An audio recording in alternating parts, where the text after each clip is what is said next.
સમાચારમાં આગળ વાત કરીશું જામનગરથી। જામનગરના ખીજડીયા પક્ષી અભયારણ્યમાં મકર સંક્રાંતિ અને વાસી ઉત્તરાયણ દરમિયાન પક્ષીઓ માટે પતંગની દોરી જીવલેણ સાબિત થઈ રહી છે।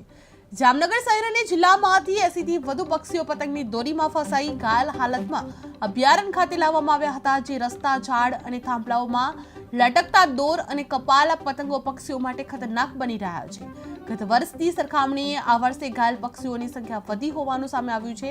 જે હાલ ખીજડીયા પક્ષી અભયારણ્યમાં તમામ ઘાયલ પક્ષીઓની સારવાર ચાલી રહી છે। જે ખીજડીયામાં પતંગ દોરીથી પક્ષીઓ ઘાયલ થયા છે, જે જામનગરમાં 80થી વધુ પક્ષીઓ ઈજાગ્રસ્ત બન્યા હતા, જે ઉત્તરાયણ પક્ષીઓ માટે જીવલેણ સાબિત થઈ ચૂકી છે। જે ગત વર્ષ કરતા આ વર્ષે વધુ કેસ સામે આવ્યા છે, જે અભયારણ્યમાં ઘાયલ પક્ષીઓની સારવાર શરૂ કરવામાં આવી છે।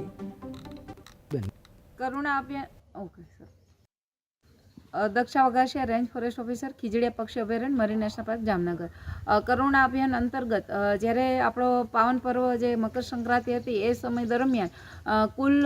એ દિવસે 78થી વધારે પક્ષીઓ આવેલા છે અને આ પક્ષીઓમાં જોઈએ તો કબૂતર, કાગડા, કોયલ, ખિસકોલી,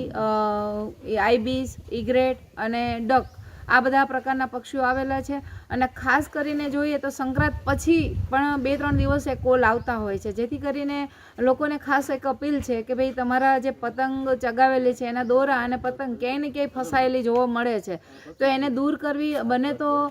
હેલ્પલાઇન નંબર અમારો જે ફોરેસ્ટ ડિપાર્ટમેન્ટનો હેલ્પલાઇન નંબર છે 1926,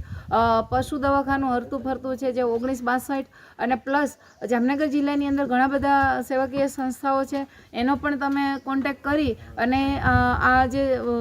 પતંગો હોય છે એના દોરા છે એને આપણે દૂર કરી